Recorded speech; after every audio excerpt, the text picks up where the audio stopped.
Assalamualaikum warahmatullahi wabarakatuh. Om Swastiastu, Namo Buddhaya, salam kebajikan, shalom dan halo untuk semua sahabat cerita mistis dimanapun kalian berada. Terima kasih sudah meluangkan waktu mampir ke channel ini. Sebelum kita mulai kisah horor yang menegangkan dan menakutkan, saya ingin mengajak kalian melakukan satu hal sederhana, tapi insya Allah penuh keberkahan. Tenang saja, ini bukan ajakan untuk subscribe.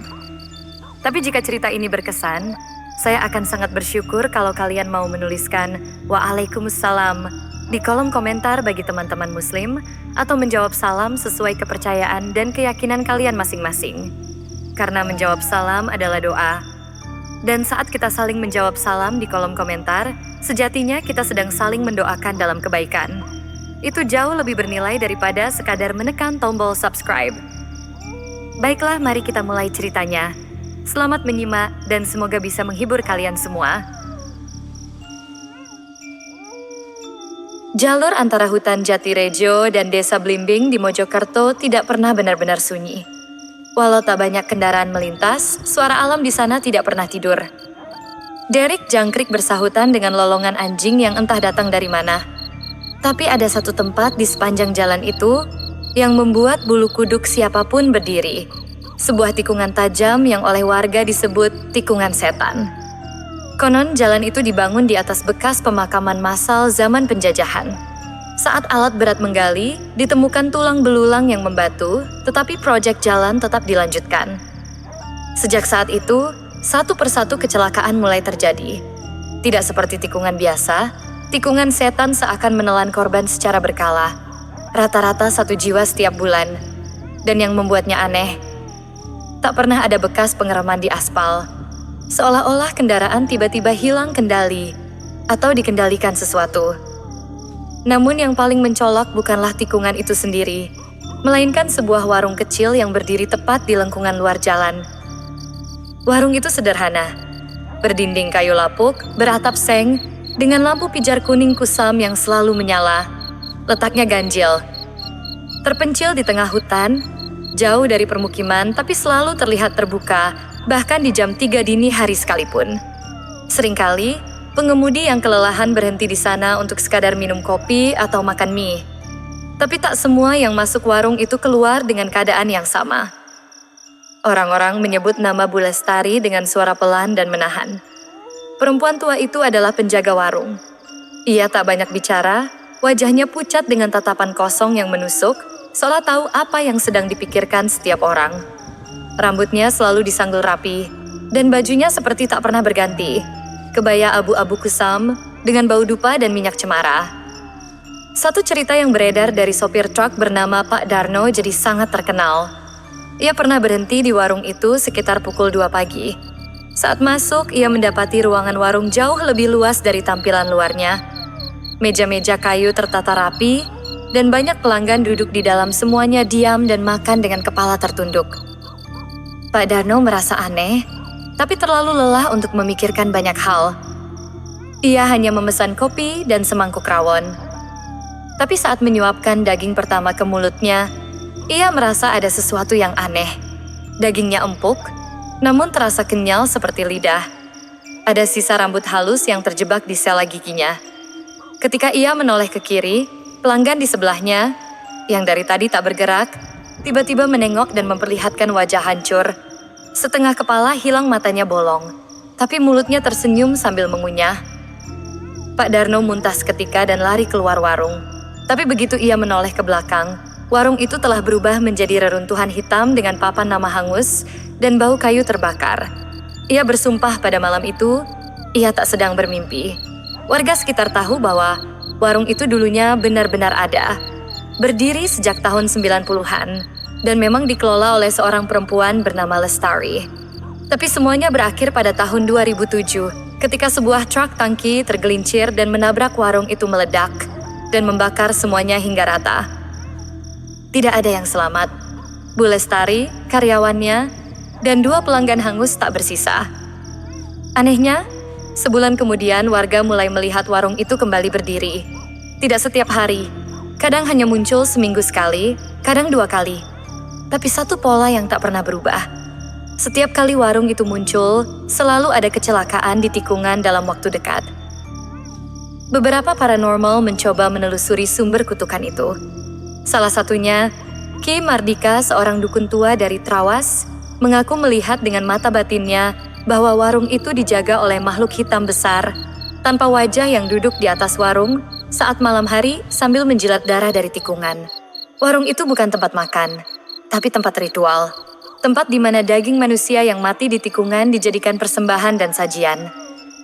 Dan Bu Lestari? Ia masih hidup di dalam siklus tumbal itu. Menjadi penjaga sekaligus perantara pesugihan agar warungnya tetap ramai, walau bukan oleh manusia yang hidup. Sampai hari ini, tikungan setan masih menjadi tempat yang dihindari warga, terutama saat malam Jumat.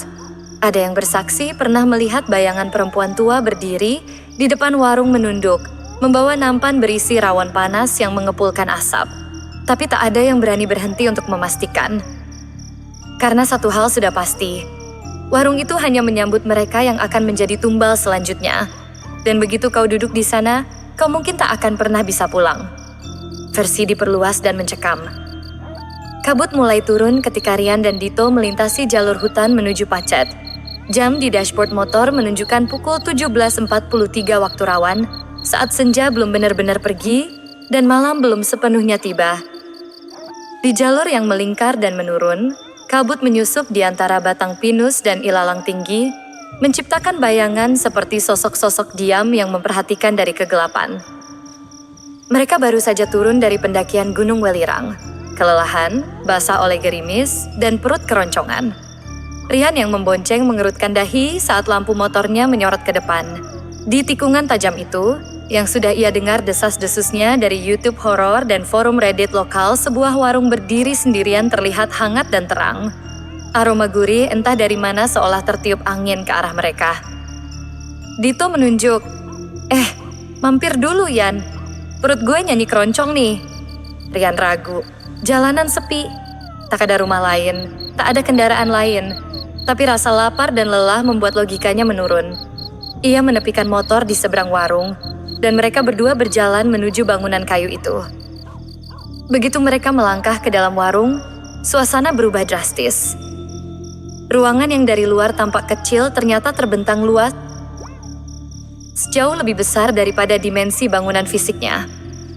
Langit-langit tinggi, meja-meja kayu tua berjajar, dan lampu-lampu gantung kuning temaram bergoyang pelan seperti digerakkan angin tak kasat mata. Pelanggan memenuhi hampir semua meja, tapi semuanya diam. Tak satu pun dari mereka berbicara, tidak tertawa, tidak bersuara. Yang terdengar hanya suara sendok bergesekan dengan mangkuk dan gelegak sup mendidih dari dapur di belakang. Rian dan Dito saling pandang. Udara di dalam warung dingin namun tubuh mereka berkeringat dingin. Seorang perempuan tua muncul dari balik dapur. Rambutnya disanggul ketat, kebayanya kusam dan wajahnya keriput dengan kulit seputih abu. Matanya tak berkedip dan bibirnya tipis, nyaris tak terlihat garis senyum. "Silakan duduk nak," katanya dengan suara parau. "Kami punya rawon daging pilihan soto kepala sapi dan kopi tubruk hangat." Dito mencoba bersikap wajar. "Rawon 2 bu, sama kopi 2 ya." Bu Lestari mengangguk dan berbalik. Rian melihat langkahnya tidak menimbulkan suara kakinya seakan melayang 1 senti di atas lantai. Mereka duduk di meja kayu dekat jendela. Rian mencoba berbicara pelan, tapi suara mereka seolah tertelan ruang. Dito mencoba tertawa, tapi tak bisa. Semuanya terlalu hening, tidak nyaman. Beberapa menit kemudian makanan mereka datang. Rawon disajikan dalam mangkuk hitam legam, kuahnya hitam kental, mengepulkan uap dengan aroma sedap yang ganjil tidak seperti rawon biasa. Tercium wangi rempah, darah, dan sesuatu yang mirip logam karat. Dito lapar. Ia langsung menyendok daging pertama dan memasukkan ke mulut. "Enak juga, Yan." Rian, yang lebih sensitif, mengaduk rawonnya lebih hati-hati. Ia melihat urat besar di dalam potongan daging seperti jantung atau bagian dalam tubuh manusia. Saat ia menyuapkan 1 sendok ke lidahnya, rasanya tidak wajar. Kenyal, lembut, manis, seperti daging yang pernah ia cicipi di laboratorium biologi daging otot manusia. Ia segera meletakkan sendok dan menahan mual. So, ini kayak bukan daging sapi itu. Dito sudah hampir menghabiskan setengah mangkuk, tapi wajahnya mulai berubah.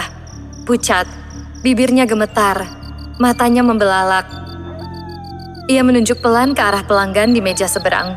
Seorang lelaki tua, mengenakan jaket kulit, makan dengan tangan. Tapi yang membuat mereka membeku adalah wajahnya terbakar separuh. Matanya kosong, lidahnya menjulur seperti dikuliti. Namun pria itu terus makan dengan lahap. Darah menetes dari rahangnya. Rian menoleh ke meja lain. Seorang ibu muda menyuapi anaknya yang duduk diam. Tapi si anak tidak punya wajah. Hanya kulit rata dan lubang kecil tempat makanan masuk. Mulut ibunya terus komat-kamit seperti mengucap mantra sambil tersenyum. Rian berdiri panik, menarik tangan Dito. Kita harus keluar dari sini sekarang. Namun saat mereka bangkit dan berjalan menuju pintu, warung berubah. Langit-langit mulai meneteskan air hitam. Lampu gantung berkedip dan suara dentingan sendok berubah menjadi suara tangisan. Meja-meja mulai bergetar pelan, dan pelanggan-pelanggan mulai menoleh satu persatu, memperlihatkan wajah rusak, bolong, luka terbuka, dan mata melotot kosong. Bu Lestari muncul lagi dari balik dapur. Kali ini, wajahnya berlumur darah. Tangan kanannya menggenggam sesuatu seperti tulang, dan tangannya kiri menunjuk ke arah mereka. Sudah makan, nak? Jangan pergi dulu. Bayar dulu, dengan doa untuk mereka yang tak pernah pulang. Rian menarik Dito, berlari keluar dari warung. Tapi, pintu warung kini menyatu dengan dinding. Tidak ada jalan keluar. Ruangan berubah menjadi panjang dan gelap dan di ujung lorong, mereka melihat bayangan besar duduk di atas takhta hitam, menguliti tubuh manusia perlahan. Meletakkannya ke dalam mangkuk besar penuh darah dan mencampurnya dengan nasi. Dito menjerit, Rian menutup mata, membaca doa sekenanya. Dan ketika ia membukanya kembali, mereka berdiri di luar warung, di atas aspal. Motor mereka masih menyala, tapi warung itu tidak ada. Yang tersisa hanya tanah lapang basah pelang kayu tua bertuliskan, Warung Bu Lestari hangus 2007, dilarang mendirikan bangunan di atas lahan terkutuk. Rian dan Dito saling pandang. Dito muntah di pinggir jalan. Di kejauhan suara dentingan sendok masih terdengar samar dari arah tikungan. Dan Rian sadar, rasa rawon itu masih ada di lidahnya. Tak peduli berapa kali ia kumur, cuci mulut atau muntah, rasanya tidak mau pergi. Malam itu Rian tidak bisa tidur. Bukan hanya karena suara jangkrik atau dinginnya udara di kamar kos. Tapi karena setiap kali ia menutup mata, ia kembali berada di dalam warung itu. Duduk di meja tua, ditemani pelanggan dengan wajah rusak dan tubuh membusuk. Sementara di depannya mangkuk rawon mendidih dengan uap beraroma darah. Dan suara itu, sendok bergesekan dengan mangkuk. Lagi dan lagi. Seperti irama neraka yang menolak diam. Pagi harinya, Rian langsung menghubungi Dito, tapi tak dijawab. Ia nekat ke kos sahabatnya itu dan menemukan pintu terbuka sedikit. Di dalam, Dito sedang duduk mematung di pojok kamar, mengenakan jaket gunung, matanya sembab, dan tangannya bergetar. Ada yang aneh, Yan. Gumam Dito, suaranya hampir tidak terdengar. Rian masuk pelan duduk di dekatnya. Lu kenapa? Dito mengangkat bajunya. Di perutnya ada bekas cakaran 3 garis membiru, seperti luka lama yang terbuka kembali. Tapi anehnya, luka itu membentuk huruf-huruf samar seperti aksara Jawa kuno. Rian tidak bisa membacanya, tapi ia tahu, itu bukan goresan biasa. Aku lapar terus, Yan, kata Dito gemetar. Baru aja makan 2 piring nasi, ayam goreng, tempe, bakso. Tapi perutku masih keroncongan, rasanya kosong, dingin. Rian memandang temannya itu dengan ngeri.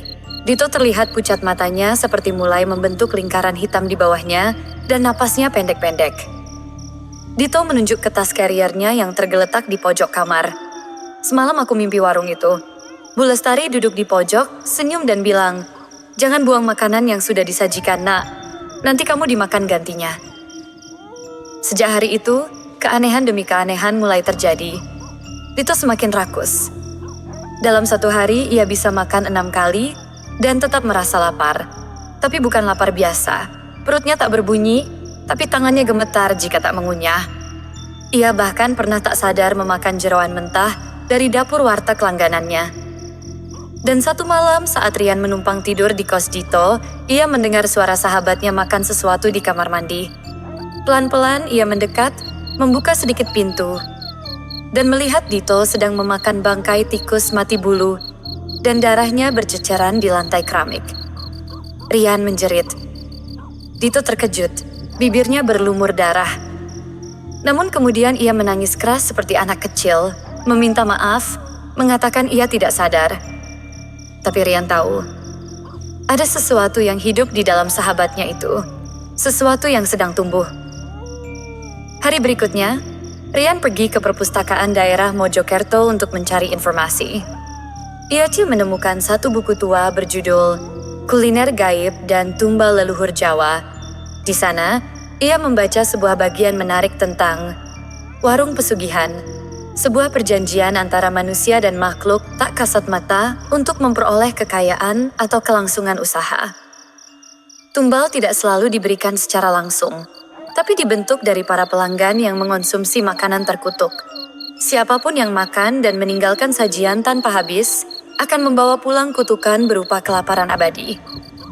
Jika tidak dituntaskan, kutukan itu akan membentuk lubang iblis dalam tubuh menumbuhkan rasa lapar untuk daging segar.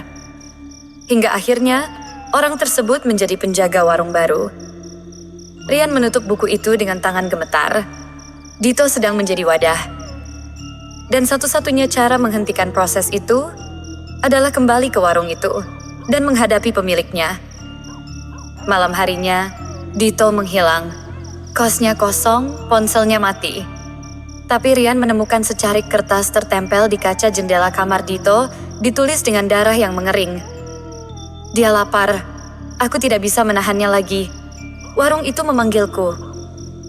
Tanpa pikir panjang, Rian menyalakan motor dan melaju ke tikungan setan.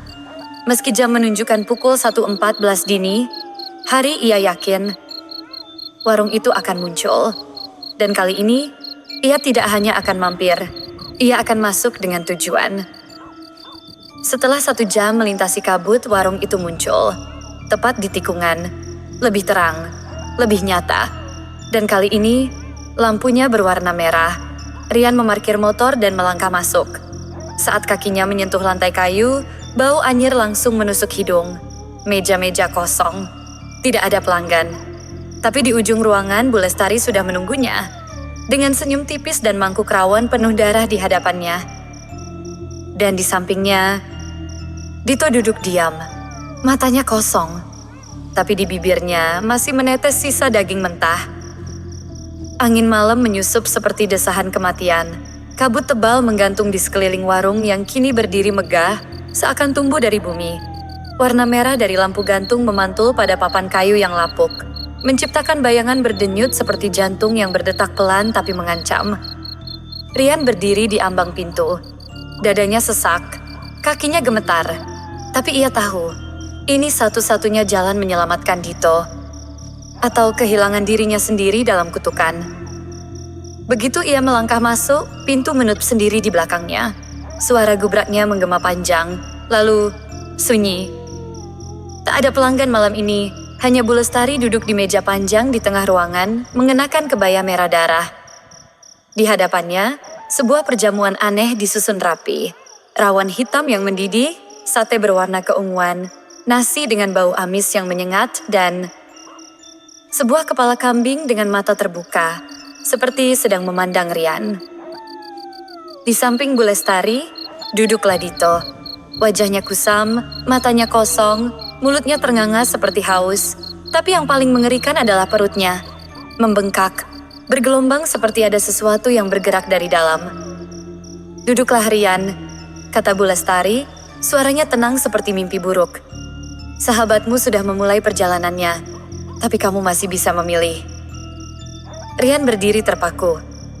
Apa yang kau lakukan pada Dito? Tanyanya dengan suara parau. Dia makan tanpa habis, tapi dia lupa membayar. Jadi warung ini menagih, seperti semua tempat usaha. Warung ini juga punya aturan. Suara lantai berderak saat Rian melangkah maju. Ia menatap wajah Dito, yang kini menitikkan air mata. Aku lapar, Rian, gumam Dito. Tolong aku udah gak bisa nahan. Tiba-tiba Dito berteriak keras. Ia menggeliat memegangi perutnya yang bergetar hebat. Lalu, dari dalam perutnya muncul tangan kecil menekan kulit dari dalam, seperti ada bayi atau makhluk yang mencoba keluar dari dalam tubuhnya. Bu Lestari berdiri. Ia mengangkat mangkuk rawon dan menyodorkannya ke arah Rian. Makanlah, 1 sendok. Itu sudah cukup untuk mengikatmu di sini atau menyelamatkan dia. Tapi ingat, Nak, semua yang disajikan di warung ini adalah bagian dari perjanjian. Bukan makanan, tapi ikatan. Rian mundur, gemetar. Ia mendengar suara bisikan dari segala arah. Dinding-dinding warung bergetar perlahan. Dari celah-celah kayu, mata-mata kecil mulai mengintip, mata seperti kucing, ular, manusia, semua mengawasi. Tiba-tiba, lampu gantung padam satu persatu. Ruangan menjadi redup. Dan dari balik dapur terdengar lonceng kecil berdenting 3 kali. Suasana menjadi dingin. Lantai mulai berubah warna dari kayu menjadi batu-batu hitam seperti altar. Meja perjamuan menjelma menjadi meja sesajen penuh darah, potongan daging mentah, bunga kenanga dan dupa yang mengeluarkan asap kehitaman. Lalu, makhluk itu muncul. Dari belakang Bu Lestari, sebuah sosok tinggi menjulang keluar. Tubuhnya gelap seperti arang terbakar, matanya merah membara, dan dari mulutnya meneteskan darah yang tidak pernah berhenti. Ia memakai mahkota dari tulang, dan tangannya seperti cakar logam berkarat. Makhluk itu adalah majikan warung, dan suaranya adalah bisikan yang menembus kepala. Yang kenyang bukan perut, tapi dendam. Yang ditumbalkan bukan tubuh, tapi kasih sayang. Makhluk itu menunjuk ke arah Rian. Dito menjerit lagi, kali ini lebih keras. Perutnya terbuka. Bukan robek, tapi terbuka perlahan seperti bunga mekar, memperlihatkan sesuatu yang hitam bergerak di dalam, seperti janin iblis yang hendak lahir. Rian tak tahan lagi. Ia mengambil mangkuk rawon, menatap cairan hitam itu, lalu menutup mata dan mengangkat sendok. Tapi saat akan menyuapkan ke mulut, ia berhenti. Dalam sekejap, ia teringat semua kenangan mereka. Dengan Dito mendaki, menertawakan hujan, berbagi mie instan, tidur di tenda bocor. Enggak, gumam Rian. Gue enggak akan ikut permainan ini. Ia membalikkan mangkuk dan melemparkannya ke lantai. Kuah hitam menyembur, mengenai kaki Bu Lestari dan meja sesajen. Lalu, segalanya mulai bergetar keras. Bu Lestari menjerit. Bukan marah, tapi takut. Majikan warung meraung, dan tubuh Dito menggelepar hebat seperti kesurupan. Kau menolak perjamuan. Suara itu menggelegar dari segala arah. Tapi api muncul dari balik lantai, nyala kecil, lalu membesar. Bara membakar ujung-ujung meja, bunga kenanga meledak menjadi debu, dan mata-mata kecil berteriak dari dinding sebelum lenyap. Rian menarik tubuh Dito yang lunglai dan menggiringnya keluar. Saat mereka mendobrak pintu-pintu itu terbuka, dan mereka keluar ke tengah jalan sepi. Mereka berdua terjatuh di aspal. Saat Rian menoleh ke belakang, warung itu lenyap. Yang tersisa hanyalah bau hangus dan papan tua rebah di tanah bertuliskan, "Warung Bu Lestari, tutup untuk selamanya." Dito pingsan, tapi perutnya sudah tidak bergerak. Wajahnya tenang. Untuk pertama kalinya, ia tertidur, tanpa rasa lapar.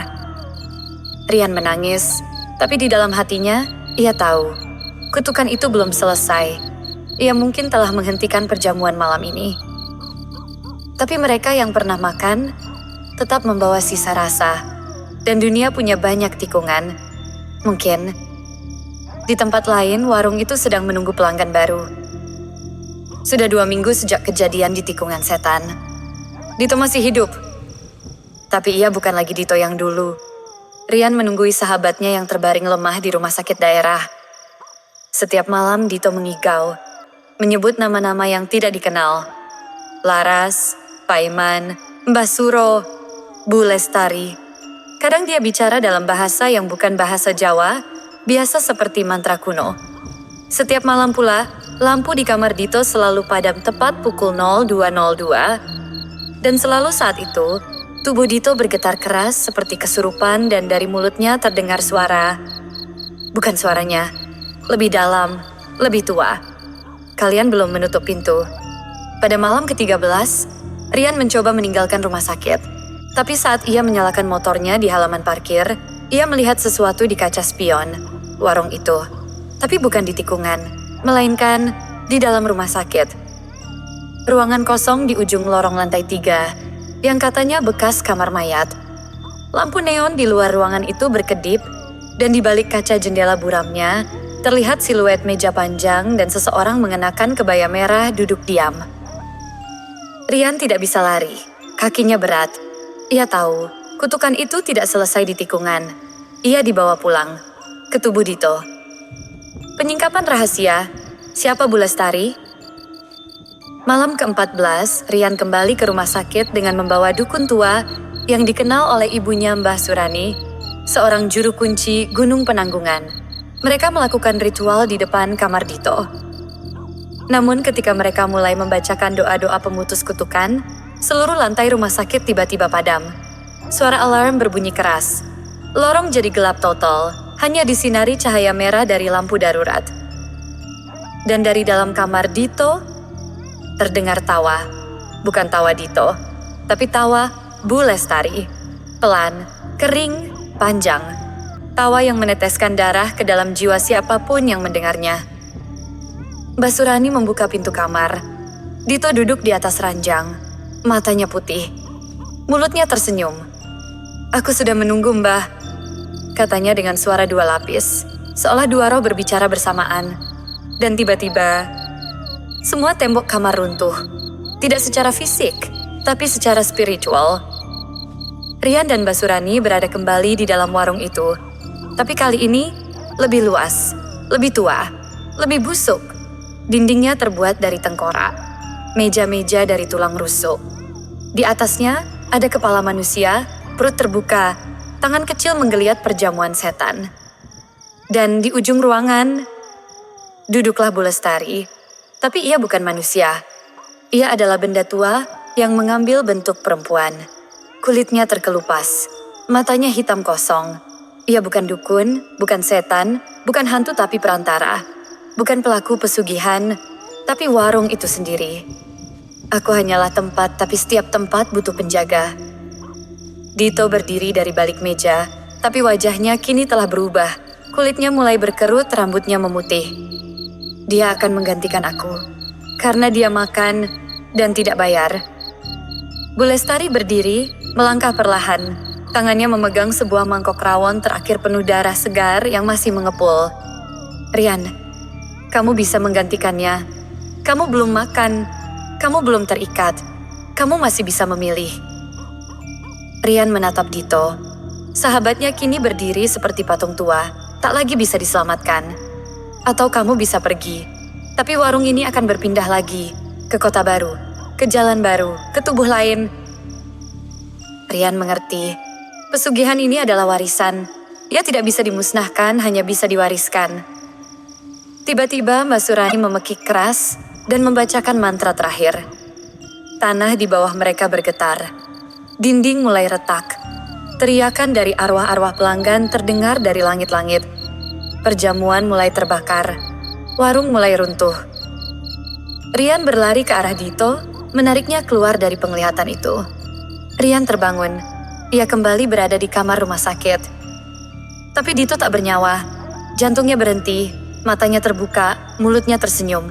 Tapi di tangannya ada sepucuk surat. Ditulis dengan darah. "Aku pilih menggantikan dia. Biar warung itu berhenti di aku. Jangan pernah makan di tempat yang terlalu ramai tapi terlalu murah. Karena yang kamu bayar bukan cuma uang." Dito menyegel kutukan itu dengan tubuhnya. Tapi untuk berapa lama? Beberapa bulan kemudian di pinggiran kota Blitar, seorang pemuda berhenti di sebuah warung baru. Warungnya sederhana, tapi makanannya murah dan ramai. Sang ibu penjual ramah mengenakan kebaya merah. Pemuda itu memesan rawon. Setelah makan setengah, ponselnya berbunyi. Ia pergi terburu-buru dan tidak kembali. Di bawah mangkuknya tertulis dengan tinta merah. Hanya yang menghabiskan sajian, yang selamat dari rasa lapar.